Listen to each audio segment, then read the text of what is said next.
आज मी कलावंत आहे हो. अभिनेते शरद पोंक्षे अशी ओळख करून दिली जाते. माझ्यातला अभिनेता जर काढून घेतलं, माझा अभिनय करण्याचा, नाटक सिनेमा मालिकातून अभिनय करण्याचा अधिकारच जर उद्या काढून घेतला न्यायालयाने, तर माझी आयडेंटिटीच गेली. आयडेंटिटी गेल्यावर मला कोण कुत्र विचारणार आहे? कोण कशाला बोलवणार आहे मला इथे? मग मी कुठला आलाय बोंबल्याला सेलिब्रिटी? माझी ओळख त्या अभिनय कलेमुळे आहे, ती माझी आयडेंटिटी आहे. एक उत्तम डॉक्टर असतो, त्याची डॉक्टरकीच काढून घेतली, डॉक्टरकीची डिग्री. अशा पण घटना घडतात नाही की त्यांनी काहीतरी घोळ घातला की मग त्याची डॉक्टरकी मेडिकल ती डिग्रीच काढून घेतली जाते, त्याला शिक्षा म्हणून. ज्या क्षणी ती डिग्री काढून घेतली जाते त्या क्षणी तो कोण शून्य होतो. तो डॉक्टर असेल तोपर्यंत डॉक्टर हा परमेश्वर. लोक जे बरे होतात ते त्याच्या पायावर डोकं वगैरे टेकवत असतात, त्याला देवदेव मानत असतात. तो प्रचंड पैसा कमवत असतो, त्याचा एक रुबाब असतो. हॉस्पिटलमध्ये बघा डॉक्टरचा काय रुबाब असतो. तो डॉक्टर कसा आहे सोडून द्या, पण डॉक्टर आले की सगळेजण पेशंट असे बसलेले इकडचे तिकडचे पण असे उभे राहतात. एक त्याला रुबाब आहे, ही त्याची आयडेंटिटी आहे. कोर्टामध्ये वकील, आज इथे ज्या वकिलांनीच मला बोलवले की त्यांची आयडेंटिटी आहे वकील. ही आयडेंटिटी त्यांच्याकडे नसती तर त्या प्रसन्न जोशीला त्यांनी आणला असता का माफी मागायला? नाही आणला असता. तुमची आयडेंटिटी आहे की तुम्ही वकील आहात. वकील आहात म्हणजे आलेल्या आशिलाला न्याय मिळवून देणं हा तुमचा धर्म आहे. ही आयडेंटिटीच काढून घेतली तर मी शून्य झालो, आणि मी शून्य झालो की संपलो. असे आपण शून्य झालोय. ज्या नदीमुळं आपली ओळख निर्माण झाली तीच नदी गेली तिकडे पाकिस्तानामध्ये डिवायडेशन मध्ये, आणि ते राष्ट्र उभं राहिलं इस्लामिक राष्ट्र, आणि हे राहिलं हिंदू राष्ट्र. ज्या हिंदू राष्ट्राची ओळख असलेली सिंधू इस्लामिक राष्ट्रामध्ये वाहते. आम्हाला माहित नाही, आम्हाला काडीचे दुःख नाही त्याचं. मग परत आणायला नको ती.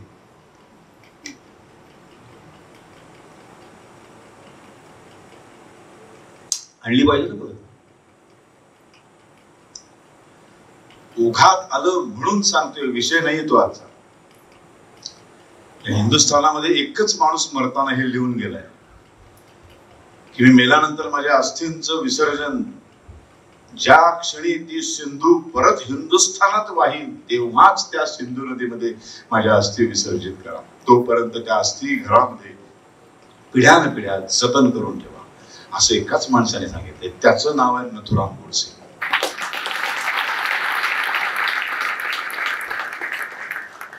असं मृत्यूपत्र जगात कोणीच लिहिलेलं नाही. अशी आपली ओळख, आपली आयडेंटिटी आहे. आपण हिंदू आहोत म्हणजे आपण कोण आहोत. मगाशी म्हटलं मी, आता इलेक्शनचा काळ आला, कोणीतरी रात्री स्टिकर चिकटवून जाईल. सकाळी आपण झोपेत, अर्धवट झोपेत कोणीतरी बेल वाजवतो, आपण झोपायचं ठरवलं, आज सुट्टी असते, आपण रविवार आहे, आज खूप उशिरापर्यंत झोप काढायची. पण ते भैया दूध वाल्याला माहित नसतं तुम्ही उशिरापर्यंत झोपणार. तो त्याच्या 5:30-6लाच येतो. तो बोकडाला ती बेल वाजवतो, पिशवी ठेवून जातो. ती आपण पिशवी घेईपर्यंत कचरेवाला येतो, परत तो बेल वाजवतो. तोपर्यंत तो कुलपुडीवाला येतो. त्या आईला सकाळची झोपू देत नाही ते रविवारी. पण हे सगळं अर्धवट झोपेत आपण दरवाजा उघडत असतो प्रत्येक वेळा. दरवाजा लावत असताना अचानक एक दिवशी सकाळी आपल्या लक्षात येतं की कोणीतरी रात्री एक स्टिकर चिकटवून गेलाय, गर्व से कहो हम हिंदू आहे. मग आपला तो हिंदू म्हटल्यावर काय माहित नाही, पण आपला तो नाळ त्या 7 नद्यांशी जोडलेला आहे. आपण कितीही मोठे झालो, काही झालो, तरी आपली आई असते ना, तिचा आपला नाळ जोडलेला असतो. ती आई समोर येते तेव्हा कितीही मोठा माणूस, छत्रपती शिवराय जरी असले तरी ते आई आली की कसे व्हायचे, सगळं छत्रपती पद गळून पडायचं. आणि त्या मातेसमोर, त्या जिजाबाई समोर नतमस्तक व्हायचं. नाळ जोडलेला, जिथे जिथं नाळ जोडलेला असतो तिथे तिथं माणूस नतमस्तक होतो. असं त्या हिंदू धर्माशी, हिंदू या शब्दाशी आपला नाळ जोडलेला आहे. त्यामुळं त्या झोपलेल्या अवस्थेत सुद्धा तो दरवाजा लावताना गर्व से कहो हिंदू आहे अशी ती ओळ वाचली की आम्हाला गर्व वाटायला लागतो. आणि मग ते दूध आपण किचन मध्ये नेऊन ठेवेपर्यंत तो फुगलेला छातीचा फुगा तेवढाच शिल्लक राहतो. फ्रीज मध्ये दूध ठेवल्या क्षणी तो फुटतो आणि आम्ही जाऊन झोपतो. आणि जिथे हिंदू धर्मही झोपतो. पण त्याच्यानंतर उठल्यानंतर हा विचार करत नाही की सकाळी जे काही घडलं ह्याच्या मागे काय कारण होतं. ते आता कळलं असेल बहुधा. आज तुम्हाला कळलं असेल की आपण नेमके हिंदू आहोत म्हणजे काय. आम्ही सेक्युलर आहोत ते सांगायची गरज नाही. तोही शब्द आता सातत्याने आता निवडणूक आल्या की सुरू होईल. प्रत्येक पक्ष बोंबलून देठीच्या बेंबिली देठा म्हणून सांगेल की हा एकमेव पक्ष सेक्युलर आहे. म्हणजे हिंदुत्ववादी पक्ष आहे म्हणतात ते सगळे नॉन सेक्युलर, ते सगळे धर्मांध. कारण हिंदुत्वाचीच व्याख्या कळली.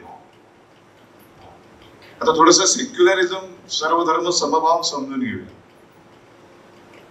म्हणजे तीही भानगड कळेल. बरं हे जे सगळं मी सुरुवातीच्या वाक्यापासून बोलतोय हे माझं नाही बरं का. काही कोणी पेपरमध्ये असं छापू नका. हे वक्तव्य शरद पोंक्षेंनी केलं. सावरकरांनी मांडलेले विचार शरद पोंक्षेंनी सांगितले. मी कोण सांगणार. मी त्यांचं सातत्याने वाचत आलोय गेली 25 वर्ष. ते सोपं करून तुम्हाला समजून सांगायचा प्रयत्न करतोय. बस माझं एवढंच कॉन्ट्रीब्युशन.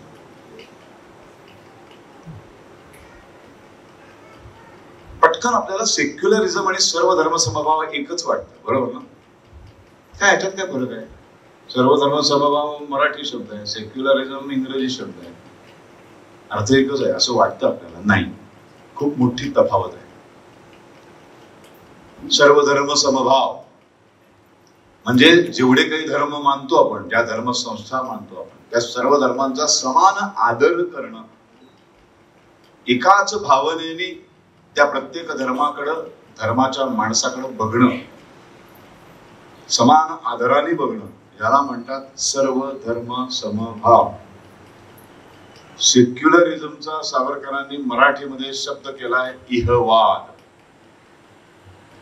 इहवाद म्हणजे धर्माची लुडबुड रोजच्या व्यवहारात चालणार नाही, याला म्हणतात सेक्युलरिझम. इथे धर्मच काढून टाकलाय सावरकर. सेक्युलरिझम म्हणजे इहवाद. या इहवादामध्ये सेक्युलरिझम मध्ये धर्मच येत नाही आणि सर्व धर्म समभावामध्ये धर्म येतो, फक्त धर्म येतो.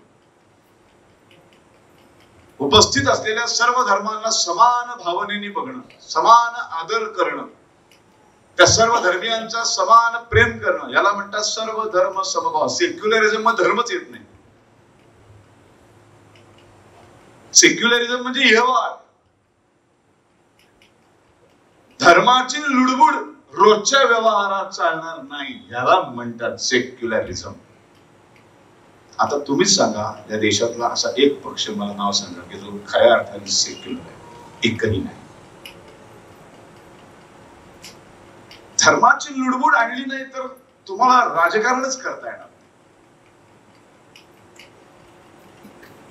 इहवाद म्हणजे तुम्हाला घरातून बाहेर पडताना तुमचा जो काही धर्म असेल किंवा ज्या धर्मसंस्थेचे तुम्ही सभासदत्व असाल, तुमच्याकडे असेल, ते तुम्हाला उंबरठ्याच्या आत ठेवून बाहेर पडायचंय. फक्त मनुष्य जातीचा, माणुसकी धर्माचा आणि भारतीय या एकाच हेतूने बाहेर पडायचं. हे जमेल का. अवघडच आहे ना. हे जर असं करायला लागले तर बाहेर पडल्यानंतर मग आरक्षण कोणाला देणार. पण सगळे मनुष्य जातीचे आले. गंमत आहे की नाही. आता इथे जर सगळे खरेच सेक्युलर असतील, इहवादी असतील, जर आपण इथे जमलेले सगळे जण, म्हणजे आपण सगळ्यांना कुणालाही मी विचारलं तुझी जात काय, तुझी, प्रत्येक जण मनुष्य जात, मनुष्य जात. धर्म कुठला. माणुसकी धर्म. सेक्युलरिझम म्हणजे माणुसकी धर्म आणि मनुष्य जात. आता सगळेच 100% भारतीय, 136 करोड भारतीय मनुष्य जातीचे निघाले, मग ज्याला आरक्षण द्यायचं कुणाला. मग खुश कुणाला करायचं. सगळेच माणुसकी धर्माचे निघाले, मग खुश कुणाला करायचं. मी मग मतपेट्या कशा बनवणार. मी मतपेट्या बनवल्या नाही तर मतांचं राजकारण कसं करणार.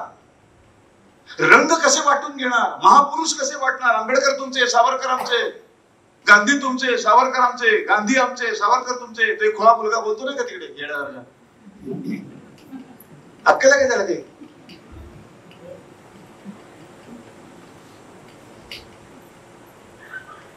इथं सावरकर का ते धड म्हणता येत नाही. गोळवलकर तर त्याच्या आयुष्यात म्हणता येणार नाही त्यांना.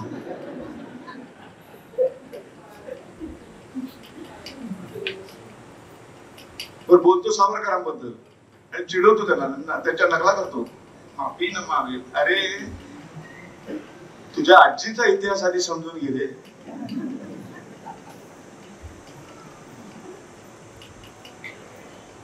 त्या आजीने त्या सावरकरांबद्दल काय उद्गार काढले होते? आजीने सावरकरांचा सन्मान पंतप्रधान पदावर असताना काय केला होता? मुंबईमध्ये स्वातंत्र्यवीर सावरकर जे स्मारक उभं राहिलं शिवाजी पार्क वरती, त्या स्मारक हे उभं राहिलंच पाहिजे. स्वातंत्र्यवीर सावरकरांसारखा राष्ट्रभक्त या देशात पुन्हा होणे नाही, त्यांचं स्मारक व्हायलाच पाहिजे. म्हणून त्या स्मारकासाठी स्व खात्यातून, स्वतःच्या वैयक्तिक बँकेच्या खात्यातून इंदिरा गांधींनी त्यावेळेला 15,000 रुपये दिले होते. विचारांची माणसं असली, वैचार सरणी जरी वेगळी असली तरी त्या बाईला त्या माणसाचं महत्व मान्य होतं, त्याचं मोठेपण, त्याचं महात्म्य मान्य होतं. नुसतं एवढं करून थांबले नाही. आताचे जवळजवळ 1 कोटी असतील नाही का? 30-35 वर्षापूर्वीचे 15,000 म्हणजे 1-1.5 करोडची देणगी असू शकते ती आत्ताची. ते खरंच माफीवीर असते, त्यांचा नातू पुढे जाऊन अशी टिंगल करणार आहे, ही जर खरी असती, ही जर खरं धरून चाललं तर मग काहीतरी ठरवायला पाहिजे ना. मूर्ख कोण आहे, नातू की?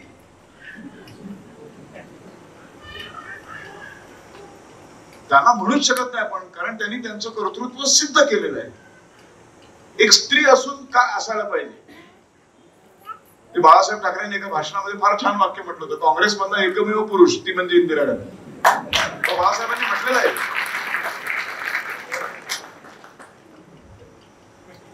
तिचा नातू असं बोलतो. एवढंच करून थांबलेलं नाही. त्यांनी पहिलं पोस्ट ऑफिसच्या तिकिटावरती पहिलं छायाचित्र सावरकरांचं आणणाऱ्या पंतप्रधान आहेत त्या. काय वेड्या होत्या का? मूर्ख होत्या का त्या बाई?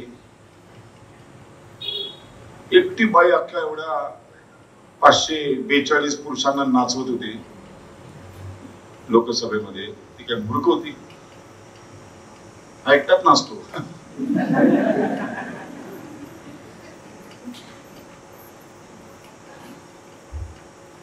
हे असले सगळे घाणेरडा प्रकार आहे. आणि हे बरोबर 2014 पासून स्वातंत्र्यवीर सावरकर, हिंदुत्व ह्या शब्दांना अचानक मोठी व्हॅल्यू निर्माण झाली.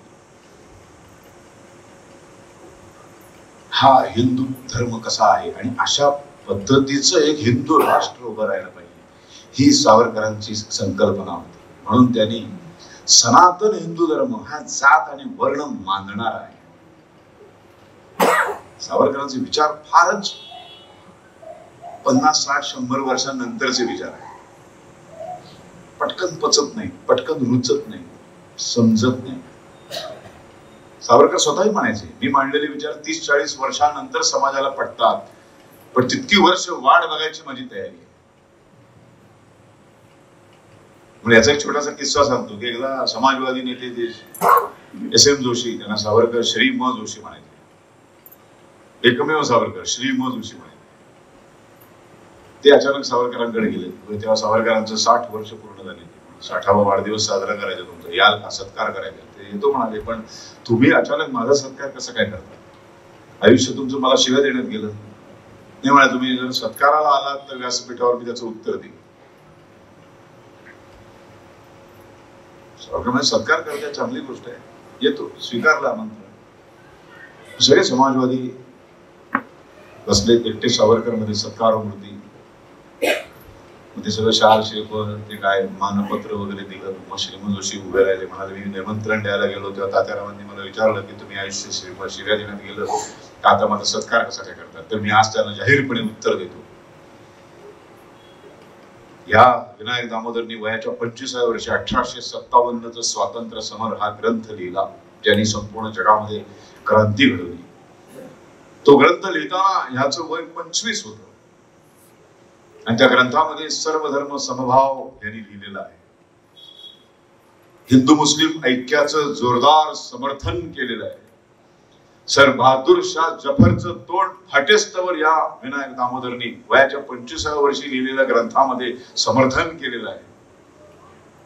त्या 25 वर्षाच्या हिंदू मुस्लिम ऐक्याचं समर्थन करणारा 1857चा स्वातंत्र्य समर हा ग्रंथ लिहिणाऱ्या विनायक दामोदरचा आज आम्ही सत्कार करतो. सावरकर शांतपणे हसले.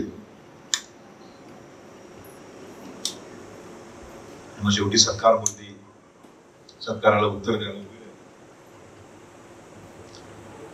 आणि म्हणाले, मी नेहमी असं म्हणतो पहिल्यापासूनच की मी मांडलेले विचार समाजाला 30-40 वर्षांनंतर पटतात, रुजतात. तेव्हा मी 25व्या वर्षी लिहिलेला 1857 स्वातंत्र्य समर हा ग्रंथ या समाजवाद्यांना पटायला रुचायला माझी साठी यावी लागली. तेव्हा आता माझ्या वयाच्या 40व्या वर्षी मी हिंदुत्व नावाचा जो ग्रंथ लिहिलाय तो आता या समाजवाद्यांना जर पटावा असं मला वाटत असेल तर मला आता 100 वर्षापर्यंत जगावं लागेल. तेव्हा कदाचित हे श्रीमद जोशी माझा शतक महोत्सव साजरा करतील आणि तेव्हा असं म्हणतील की 40व्या वर्षी लिहिलेल्या हिंदुत्ववादी सावरकरांचा आम्ही आज सत्कार करतो. आणि इतकी वर्ष वाट बघायची माझी तयारी आहे. काय दूरदृष्टी होती, काय मनुष्य होता, काय आपण बोलतो, माफीवीर म्हणतो, लाज नाही वाटत आपल्याला. तर कोण माफीवीर म्हणतं? नुसती ईडीची चौकशी होणार म्हणलं पोटात गोळा आला की लगेच अटकपूर्व जामिनासाठी धडपड चालू होते. आयला हे लोक यांना माफीवीर म्हणतात. 10 वेळा अर्ज करतायत आत गेल्यानंतर. प्रत्येक वेळेला अर्ज फेटाळला जातोय. दर महिन्याला एक माणूसच ठेवलाय वकील, कोट्यवधी रुपये देऊन. सतत त्यांनी एकच काम करायचं, बेलसाठी अर्ज करायचा. जामीन मिळवण्यासाठी अर्ज करण्याचा हक्क या देशाच्या कायद्यांनी दिलेला आहे प्रत्येक कैद्याला. तसाच सावरकर हे सुद्धा ब्रिटिशांचे कैदी होते. ब्रिटिशांच्या इंग्लंडमध्ये जाऊन, लंडन युनिव्हर्सिटीमध्ये जाऊन ब्रिटिशांच्याच कायद्याचा अभ्यास करून बॅरिस्टर झालेला माणूस होता, वकील होता.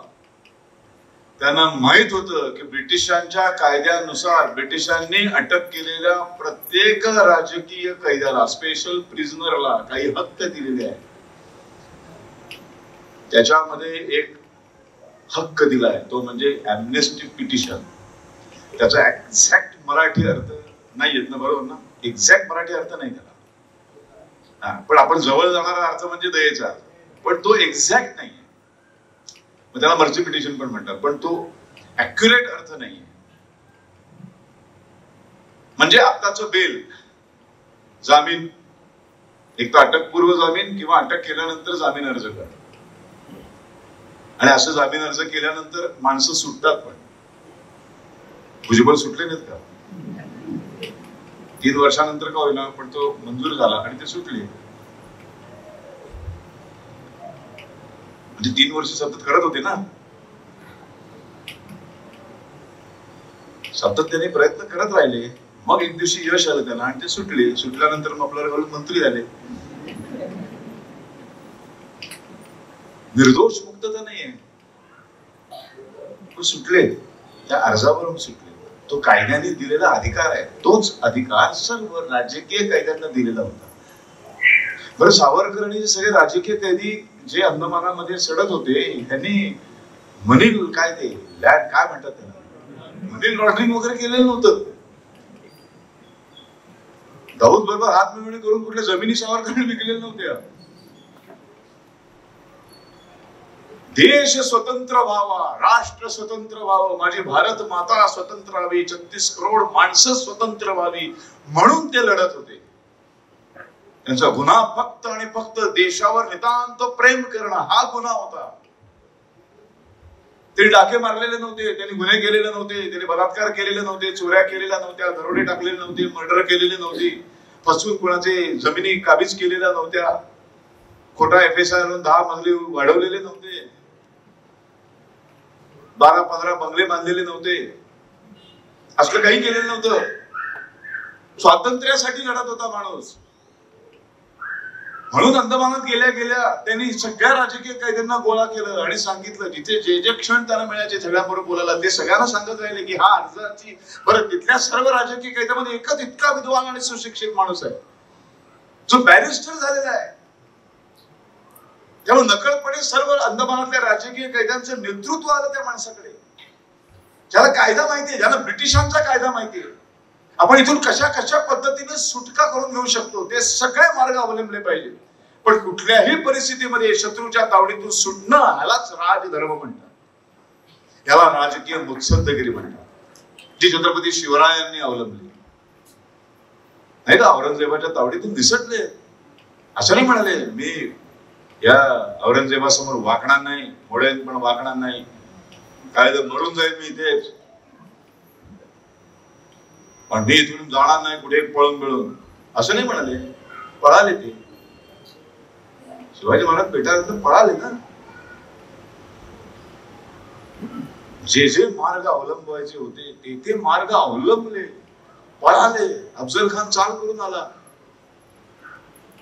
अफजल खान चाल करून आला जेव्हा प्रतापगडावर, तेव्हा महाराज खाली नाही उतरले, मुत्सद्देगिरी वापरली, सातत्याने पत्र धाडली, आम्ही तुम्हाला घाबरतो, भीतो, एवढ्या बलाढ्य सेनेसमोर मी नाही लढू शकत, मला माफ करा, तुम्ही या मला भेटायला, मला भीती वाटते तुम्हाला भेटायची.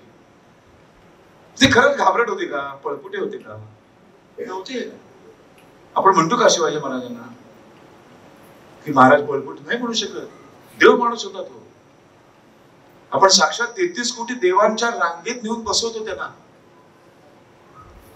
स्वातंत्र्यवीर सावरकरांनी 33 कोटी देव बाजूला ठेवले आणि शिवाजीला देव समजून जय देव जय देव जय श्री शिवराया या या अनन्य शरणा या ताराया असे अंकी लिहिले. नृसिंहाची उपमा दिले, हे हिंदू नृसिंहा प्रभू शिवाजी राजा. सावरकरांनी लिहिलेली गीत आहे. काय उपमा आहे, हे हिंदू नृसिंहा प्रभू शिवाजी राजा. त्या शिवाजी महाराजांचा आदर्श ठेवलाय, त्यांना गुरु मानलंय. लोकमान्य टिळक, गुरु गोविंद सिंह आणि छत्रपती शिवाजी महाराज हे 3 गुरु आहेत सावरकरांचे. गुरु जे जे जसं जसं वागलाय, गुरु जे जे सांगत आलाय, त्याच्या संपूर्ण कारकिर्दीमध्ये त्याच्या कृतीतून ज्या ज्या गोष्टी त्यांनी आपल्याला शिकवल्या आहेत, आपल्यावरती परिस्थिती आल्यावर आपण तेच मार्ग अवलंबले पाहिजे. शत्रूचे ठगवून फसवून, शत्रूचा विश्वासघात करून, पण कुठल्याही मार्गाने शत्रूच्या तावडीतून निसटणं, यालाच राजधर्म म्हणतात, याला मुत्सद्देगिरी म्हणतात. आपण ते दयेचे जे अर्ज आहे, जे एमनेस्टी पिटिशन्स आहे, ती आपण लिहायची आणि सातत्याने ते अर्ज करत राहा. मग बघा काय होते. एखादा चान्स असतो, 1% आहे, त्याच्यावर परिणाम होण्याची शक्यता 1% आहे. एखाद्या युद्धाला मी जेव्हा उभा राहतो, मला माहित असतं माझ्याकडे 4000 आहेत, ते 40 लाख आहेत, मी नाही जिंकू शकणार.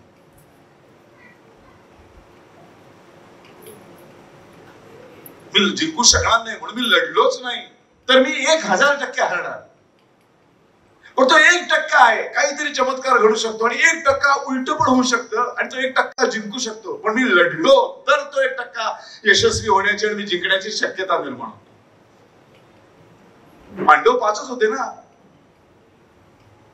कौरवांचं सैन्य केवढं होतं? श्रीकृष्णाचं अख्खं सैन्य कौरवांना दिलेलं आहे, प्लस कौरवांचं सैन्य, प्लस अशा हजारो राजांचं सैन्य, त्या स्वतः कौरव 100, हे 5 पांडव, त्याच्याबरोबर श्रीकृष्ण. बरं, श्रीकृष्णाने त्याला शब्द दिलाय की मी शस्त्र हातात घेणार नाही, माझं अख्खं सैन्य तू घेऊन जा, मी पांडवांच्या बाजूने लढेन, पण मी शस्त्र सुद्धा हातात घेणार नाही, फक्त युक्तीच्या 4 गोष्टी सांगेन. म्हणजे जर युद्धाची बाजू बघितली तर संपूर्णपणे हरणं हे निश्चित कोणाचं आहे? सुरुवातीला पांडवांचं. क्रिकेटमध्ये 2 टीम उभ्या राहतात तेव्हा आपण काय म्हणतो, 83 च्या वर्ल्ड कपला काय म्हणतो ते सगळेजण?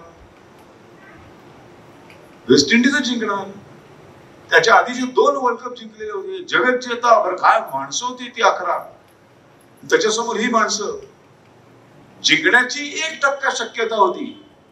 त्या 1% जिंकण्याच्या शक्यतेसाठी कपिल देवनी सगळ्यांना लढायला लावले आणि तो 1% आपण जिंकलोय, म्हणून 83चा वर्ल्ड कप आपण जिंकलो, जगत जेत्याला हरवलं.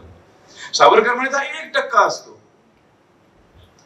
आपण सातत्याने हे दयेचे अर्ज जर करत राहिलो तर तो 1% चुकून माकून आपल्यातल्या कुणाला तरी त्या पत्राचा मुळ सोडलं जाईल. पण त्याचा फॉर्मॅट ठरलेला आहे, फॉर्मॅट ठरलेला आहे. फक्त सह्या करायचे, स्वतःहून लिहून नाही द्यायचे. मी असं करणार नाही, ते करणार नाही, नाही सगळं लिहिलेलं आहे. ब्रिटिशांच्या विरोधात आवाज उठवणार नाही, ब्रिटिशांच्या विरोधात स्वातंत्र्य लढ्यात भाग घेणार नाही, भाषणामध्ये काही बोलणार नाही, वर्तमानपत्रात काही लिहिणार नाही, असं सगळं लिहिलेलं आहे. असं सगळं जे लिहिलेलं आहे त्याच्यावर फक्त सह्या करायच्या. आणि मग ब्रिटिश पार्लमेंटमध्ये त्यांच्या देशामध्ये जे जे मोठे उत्सव असतात, जसं आपल्याकडे बघा 26 जानेवारी, 15 ऑगस्ट, 1 मे, गांधी जयंती, असे जे उत्सव आहेत मोठे, त्या दिवशी असे जे सगळ्या जेलमधनं आलेल्या कैद्यांचे जे दयेचे अर्ज आहेत त्या अर्जाचा विचार केला जातो. मग त्या जेलरला विचारलं जातं, त्याचं रिपोर्टिंग मागवलं जातं की काय बाबा हा 15 वर्ष तुझ्याकडे आहे, मरेपर्यंत जन्मठेप आहे याला, 15 वर्षात त्याचा रिपोर्ट आहे, अजून सांगतो अतिशय चांगला माणूस आहे, इथे आल्यानंतर एकही दिवस याच्याबद्दल एकही कंप्लेंट नाही, याची शिक्षा आता ह्याला पश्चाताप झालेला आहे, मला वाटते की यांनी योग्य ते सगळं भोगलेलं आहे, त्याला शिक्षा कमी करायला हरकत नाही. आणि अशा शिक्षा कमी होतात. अशा कित्येक कैद्यांना सोडलं जातं चांगल्या वर्तणुकीसाठी. असंच ब्रिटिश पार्लमेंटमध्ये क्रिसमस आहे त्यांचा मोठा सण, त्या दिवशी अशा आलेल्या दयेच्या अर्जांचा विचार केला जातो. त्यांच्या एलिझाबेथ टेलर राणीचा वाढदिवसाच्या दिवशी विचार केला जातो. त्यांचे काही इस्टर सण असतात त्या दिवशी त्याचा विचार केला जातो. त्या विचारांमधनं कुणाची लॉटरी लागली तर 2 कैदी सुटले. तर इथे सडक बसण्यापेक्षा जर इथून सुटला तर कुठल्या ना कुठल्या मार्गाने आपल्याला देशाची सेवा करता येते, समाजाची विविध पद्धतीने सेवा करता येते. तर सगळ्यांनी राजकारणातच भाग घेतला पाहिजे असं नसतं. समाजाची, राष्ट्राची सेवा करायचे हजारो मार्ग आहेत. पण इथेच राहिलो, या कोठडीत मी सडक राहिलो, गोळेत पण वागणार नाही असं म्हणून मी इथेच राहिलो तर मी 1% सुद्धा देशाची, समाजाची सेवाच करू शकणार नाही. मला इथे राहणं हे चुकीचं आहे. इथून निसटलं पाहिजे. आणि बरं, विश्वासघात यांचाच करायचा ना, ब्रिटिशांचा. लिहून दिलेलं नंतर पाळायचं नाही ते. आपण त्या अटी कुठल्याच पाळायच्या नाही. ब्रिटिशांनी कुठल्या पाळल्या? सगळ्यात मोठी अट जी पाळली नाही त्यांनी, ते आले होते व्यापार करायला आणि देशावर राज्य करून बसले. इथेच त्यांनी जर त्यांचा शब्द पाळला नाही तर अशा ब्रिटिशांच्या विरोधात त्यांना दिलेले शब्द, कुठलेही शब्द पाळण्याची आपल्याला काही गरज नाही. पण इथून निष्ठा. आणि मग ते सातत्याने 1910ला अटक झाली आणि 11 सालापासून सातत्याने त्यांनी हे दयेचे अर्ज सगळ्या राजकीय कैद्यांना करायला लावले. त्याचा फायदा असा झाला, कित्येक राजकीय कैदी सुटले, कित्येकांच्या शिक्षा कमी झाल्या. सुटलेल्यांपैकी काही जण आले परत भारतात, पुन्हा क्रांतिकार्यात भाग घेतला आणि पुन्हा अटक होऊन पुन्हा अंदमानात गेले. पण ते सुटल्यामुळं विविध कार्य करता आले. सावरकरांना सुद्धा जेव्हा 1924 साली स्थानबद्धतेत ठेवण्यात आलं, ते 24 ते 37 या हिंदू धर्मातल्या जाती संपवण्याचं फार मोठं काम केलं याच रत्नागिरी जिल्ह्यात. तेव्हा हा सगळा रत्नागिरी जिल्हा होता, बरोबर? आता हे बदलले ना. अच्छा, रत्नागिरी जिल्हा पुढून रायगड सुरू होतो. ह्याच रत्नागिरी जिल्ह्यामध्ये हा हिंदू धर्म हा जातीपाटीमध्ये बाटलेला आहे. पण ह्या जाती जन्माधिष्ठित जाती आहे, कर्माधिष्ठित नाहीये. पोट तिडकीने सावरकर सांगत होते, मी कुठल्या जातीत जन्माला यायचं? ब्राह्मणाच्या जाती, महाराजच्या जाती, भंग्याच्या जाती, तेल्याच्या जाती, टंबळाच्या जाती, माझं कर्तृत्व शून्य आहे. मी कुठे जन्माला, मला मी नाही ठरवू शकत. झाला जन्म महाराजच्या घरामध्ये, झाला भंग्याच्या घरामध्ये, झाला वेणवाण्याच्या घरामध्ये, झाला ब्राह्मणाच्या, मी काय करू त्याला? मी नाही चॉईस, बाय चॉईस नाही जन्माला आलोय मी. माझं जन्माला कुठे येणं माझा चॉईसच नसेल, जे माझं कर्तृत्वच नसेल, तर त्याची फळं चांगली आणि वाईट दोन्ही पण मी का भोगायची? दोन्ही फळ आहेत. ब्राह्मणाच्या घरात जन्माला आला आणि तो अतिशय थर्ड क्लास वागायला लागला, रोज मटका मारून येतोय, दारू पिऊन येतोय, तरी तो केवळ वंशांच्या घरात जन्माला आला म्हणून तो ब्राह्मण म्हणायचा का? नाही म्हणायचं. आणि एखादा चांभार जन्माला आला चांभारांच्या घरात, का त्याला चांभार म्हणायचं? मुळात या सगळ्या जाती ह्या व्यवसाय दृष्टीत आहे. चांभार, कुंभार, लोहार, सुतार, वाणी सगळे बघा, सोनार, सगळ्या जाती ह्या व्यवसायावर पडलेल्या जाती. सगळ्यांनी व्यवसाय वाटून घेतले लाखो वर्षांपूर्वी, आणि मग त्यांची मुलं त्याच व्यवसायात राहिली, तीच व्यवसाय पुढे पुढे पिढ्या चालू राहिल्या, आणि मग त्या व्यवसायाची जात बनली.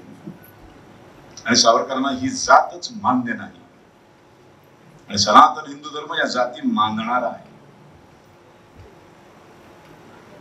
हे वर्ण मानणारा आहे. मग सनातन हिंदू कधीही हिंदू राष्ट्र घडवू शकत नाही. त्यासाठी हिंदुत्व हे राष्ट्रीयत्व व्हायला हवं. त्यांनी कधी उदाहरण दिलं होतं की 10 पिढ्या 12 पिढ्या चांभारकी करणारा एक मुलगा, एक चांभाराचा मुलगा उद्या म्हणाला वेधशाळेत जातो मी, त्याला परमेश्वराने जन्मजात बुद्धी दिली, तो वेधशाळेमध्ये गेला, वेदशास्त्र संपन्न झाला, त्याच्यानंतर तो खऱ्या अर्थाने कर्माने ब्राह्मण व्हायला पाहिजे. आपल्याकडे होत नाही तसं. त्याला एखादा ब्राह्मणाला लाजवेल इतके सुंदर मंत्र पठण करता येतं, 4 वेद त्याला उपनिषद पाठ आहेत, 2 पाठ आहेत, त्याचं चारित्र्य स्वच्छ आहे, सुंदर आहे, अत्यंत सच्शील आहे, तो अत्यंत धर्माने वागणारा माणूस आहे तो. पण केवळ तो चांभाराच्या पोटी जन्माला आला म्हणून त्याला फॉर्म वरती चांभार, जात कुठली चांभार ही लिहावी लागते. हेच या हिंदू समाजाचं दुर्दैव आहे. आणि हेच संपवण्याचं भयंकर मोठं कार्य स्वातंत्र्यवीर सावरकरांनी केलं. जेवढं आंबेडकरांनी, जेवढं फुल्यांचं कार्य आहे ना अस्पृश्यता निवारण्याचं, तितकंच तोड काम सावरकरांनी केलंय का ब्राह्मणांनी केलंय माहित नाही आपल्याला. जाणीवपूर्वक लपवलं जातं. सगळ्यात पहिल्यांदा या रत्नागिरी जिल्ह्यामध्ये संपूर्ण जाती कधी संपतील त्याने विचार सुरू केला. स्थानबद्धतेत ठेवण्यात आलं. अंदमानची 11 वर्ष, मग अलीपूर, कलकत्ता, मग डोंगरी, मग रत्नागिरीचे काळकोठडी, असं करत करत 24 साली त्यांना स्थानबद्धतेत ठेवण्यात आलं. 24 ते 37 सगळे निर्बंध. सर्व निर्बंधांमध्ये असताना त्या माणसाने विचार केला, आता मी राजकारणात भाग घेऊ शकत नाही, स्वातंत्र्य चळवळीत उडी मारू शकत नाही, पण मी समाज सुधारणा करू शकतो. त्याला बंदी नाहीये, ते लिहून दिलेलं नाही. बघा काय विचार आहे की मी जर अंदमानात अडकून पडलो असतो तर मी ह्यातलं काहीच करू शकणार नाही, शून्य. समाजासाठी, देशासाठी माझा उपयोग शून्य. पण आता मी त्या ह्याने सुटलोय, आता सुटलोय आणि घरात ठेवलंय, मला स्थानबद्ध ठेवले, नजर कैदेत ठेवले, पण समाज कार्य, या जाती संपवण्यासाठी ब्रिटिशांना काही प्रॉब्लेम नाही. ते म्हणतात हे काम खुशाल करा, तुम्ही खुलेआम करा, आमचं काही म्हणणं नाही. त्यांनी आमच्या राज्यसत्वाला काही धक्का पोचत नाही. तुम्ही स्वातंत्र्याबद्दल बोलायचं नाही. पण हे काम करत असताना स्वातंत्र्य प्रत्येकाच्या मनात रुजवण्याचंही काम छुप्या पद्धतीने सावरकर सातत्याने करत होते. सगळ्याच गोष्टी उघडपणे सांगायच्या नसतात, सगळ्याच गोष्टी लिहून ठेवायच्या नसतात. जे प्रत्येक वेळेला पुरावे मागतात ना, पुढे लिहिलेलं आहे का असं, अरे लिहिलेलं नसतं सगळं. छत्रपती शिवाजी महाराज, संभाजी महाराज महालामध्ये एकत्र असताना काय बोलले हे लिहिलेलं होतं का? ते काय लिहून ठेवला माणूस ठेवला का? हे लिहून ठेवले. अजून 1000 वर्षांनी या दलिद्री भारत देशामध्ये जेव्हा असे राजकीय पक्ष निर्माण होतील आणि एकमेकांचे वाभाडे काढायला लागतील ना, तेव्हा ते विचारतील हे असं लिहिलेलं होतं का कुठे? रामदास स्वामी आणि शिवाजी महाराज कुठे लिहिलेलं आहे का? नाही ना लिहिलेलं. मग सगळं लिहून ठेवत नाही. मला त्यांना हीच कल्पना नव्हती की आपण निर्माण केलेली हा समाज इतका वाटोळ होईल, त्याचं हे पुढे जाऊन इतकं वाया जातील पोरं सगळी, हे त्यांना एवढी कल्पना नव्हती. त्यांना वाटलं तुम्ही चांगले संस्कार केले, चांगली निघतील मुलं, सगळी घाणेरडी निघाली.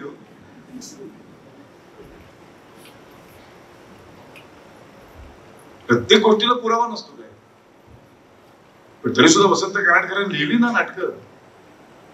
रायगडावर जेव्हा जाग येते लिहिलं ना.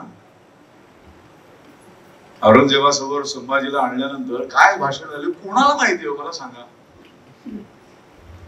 हा, कुणाला माहिती आहे काय बोलले असतील?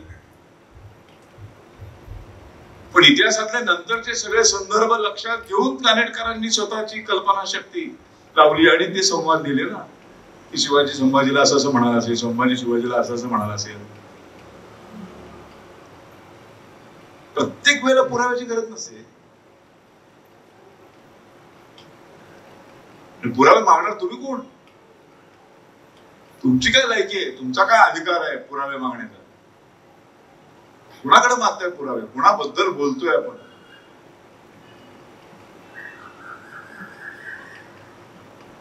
मग या रत्नागिरीतल्या 500 विहिरीवर पाणी द्यायला जात नाही. मी येतो तुमच्यावर आंदोलन केली आणि अस्पृश्यांसाठी 500 विहिरी खुल्या केल्या. भंगी कॉलनीत जायचे, व्याख्यानं द्यायचे, भंडारा महाराजांच्या कॉलनीमध्ये जायचे, तिथे व्याख्यानं द्यायचे. अशा प्रत्येक अस्पृश्यांच्या एकेका कॉलनीमध्ये जाऊन, वाड्या पसाऱ्यामध्ये जाऊन सावरकर त्यांना सातत्याने व्याख्यानं देऊन त्यांच्यामध्ये प्रबोधन करण्याचं काम करत होते. आणि मग त्यांनी विचार केला की आता ह्या सगळ्यांमधल्या हे जे बेड्या आहेत की महार मांगाशी लग्न करत नाही, मांग त्या हिच्या भंग्याशी लग्न करत नाही, भंगी कुणब्याशी लग्न करत नाही, कुणबी मराठ्याशी लग्न करत नाही, मराठा ब्राह्मणाशी लग्न करत नाही. सगळ्यात पहिल्यांदा काय मोडलं पाहिजे? हे विवाहच घडवून आणले पाहिजे. हे विवाहाची बेडीच जर मोडली आणि सगळे एकमेकांमध्ये समरस होऊन जायला लागले, 40 वर्षानंतर कदाचित मी नसेन, हे जर असंच आंतरजातीय सातत्याने विवाह होत राहिले, सगळे एकमेकांमध्ये मिक्स होऊन गेले, तर 40-50 वर्षानंतर जर एखाद्याला विचारलं तुझी जात कुठली, तर तो असं म्हणेल, आता माझी जात काय सांगायची? वडील नाही, एक मिनिट, आजोबा ब्राह्मण होते, आई महार होती, आजी महार होती, मग वडिलांनी नंतर मांग होते, त्यांनी बायको केली कुंभाराची, त्याला मुलगा झाला, तो भंगी झाला, भंग्याला लग्न करायला 96 कोणी मराठा होती, आयला मरू दे हो, मी हिंदू जातीचा आहे. आपोआप हे सगळं संपेल आणि मग प्रत्येक जण म्हणायला लागेल हे सगळं असं सगळं गोंधळ घालण्यापेक्षा आपली एकच जात आहे. आपण सगळ्यांचं डीएनए एकमेकांमध्ये इतका मिक्स होऊन गेलाय, एकच जात शिल्लक राहिली, ती म्हणजे हिंदू जात. आणि हे सावरकरांचं स्वप्न होतं, हिंदू जात निर्माण. मग त्यांनी 40व्या वर्षी अंदमानातनं बाहेर आल्या आल्या हिंदुत्व नावाचा ग्रंथ लिहिला. हिंदुत्ववादी झाले, सर्व धर्माचा अभ्यास केला. लक्षात आलं नाही प्रत्येक धर्मामध्ये काही उणिवा आहेत, काही खोटारडेपणा आहे, काही गोष्टींची नको ती बंधनं आहेत. हा एकच धर्म आहे जो निसर्गदत्त धर्म. मुळात हा एकच धर्म आहे, ही एक जगण्याची पद्धत आहे, ही एक संस्कृती आहे. हीच विश्वाला तारू शकेल. म्हणून तर आपण वसुधैव कुटुंबकमची भावना आहे आपल्या मनामध्ये. आणि मग त्यांनी इथे पतित पावन मंदिराची स्थापना केली. माई मंदिरात जाऊ देत ना, आपण तुमच्यासाठी मंदिर उघडं केले. मंदिराची स्थापना केली. एका अत्यंत खालच्या अस्पृश्य माणसाच्या हातून त्या लक्ष्मीनारायण मंदिरातल्या मूर्तीची प्राण प्रतिष्ठा घडवून आणली.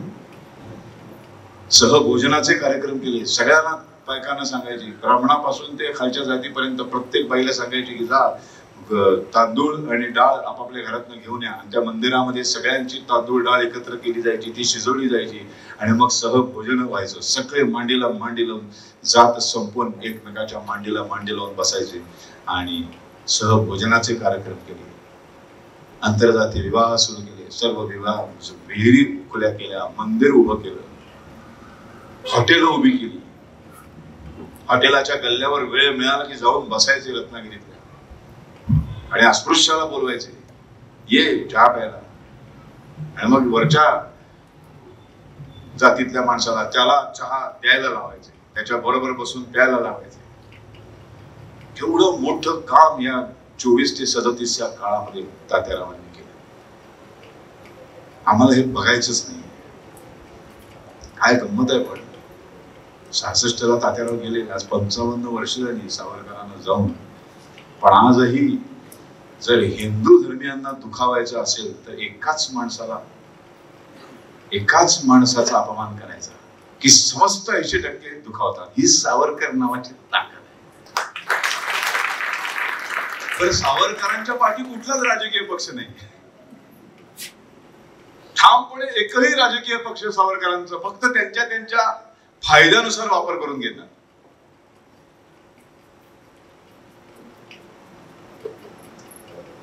म्हणजे पंतप्रधान व्हिडिओ प्रसारित करतात, शूटिंग करतात. अंदमानच्या सेल्युलर जेलमध्ये चालत आले, आपण बघितलं ना मोदी साहेब, आणि बसले आणि असे शांत बसले त्या कोठडीमध्ये, नमस्कार केला, नतमस्तक झाले. आपल्याला वाटलं आता इथून बाहेर पडले की लगेच भारतरत्न जाहीर करतील. नाही, तिथे आलं राजकारण, मतपेटीचं राजकारण. सावरकर अंमलात आणले की जमलेला संपूर्ण समाज हा मनुष्य जातीचा होतो, माणुसकी धर्माचा होतो. मग राजकारण मतपेट्यांचं कसं करायचं? त्याच्याशिवाय आपण जगूच शकत नाही, भारत उभाच राहू शकत नाही. त्यामुळे सगळेजण फक्त सावरकरांचा वापर करून घेतात, आपल्याला हवा तेव्हा, हवा तसा. पण किती काही असलं तरी 55 वर्ष हिंदुत्वाबद्दल जर बोलायचं असेल, हिंदू धर्मीयांना डिवचायचं असेल, 80% हिंदू समाजाला जर मानहानी करायची असेल, त्यांचा अपमान करायचा असेल, तर प्रत्येकाबद्दल बोलण्यापेक्षा खऱ्या अर्थाने जो हिंदुत्ववादी होता तो एकाच माणसाला, त्यालाच फक्त लांछन लावा, त्या सूर्यावर फक्त थुंकायचं काम करा. बरं कळत नाही 55 वर्ष थुंकताय, स्वतःवर थुंकी पडते. पिढ्यान पिढ्या थुंकत आहेत, पण थुंकी स्वतःवर पडते तरी अक्कल येत नाही, तरी तेच चालू आहे, सूर्यावर थुंकायचं काम. ही सावरकर नावाची ताकद आहे. ब्रिटिशांच्याकडे पण हादरून जायचे, ब्रिटिश पण सावरकर नावाने हादरून जायचे. म्हणून तर सर्व राजकीय कैदी जेवढे स्वातंत्र्यासाठी लढणाऱ्या सर्व नेत्यांमध्ये सर्वात भयानक शिक्षा फक्त सावरकरांना झाली. ज्याची सर्वात जास्त भीती असते त्याला सर्वात जास्त 4 बेड्यात जास्त अडकवल्या जातात, आणि ज्याची अजिबात भीती नसते त्याला अशा छान महालात चरखा देऊन सूत कातत बस. यांच्यापासून धोका नाही काही, फार फार तर मीठ उचलते. हे लफडा आहे, हे बॉम्ब टाकणार, हे गोळ्या घालणार, ही डेंजर माणूस आहे. सावरकरांचा जो बिल्ला होता ना, त्याच्यावर एकच अंदमानच्या सेल्युलर जेल मधल्या एकाच कैद्याच्या बिल्ल्यावरती डी लिहिलेलं होतं, डेंजरस. एकच कैदी.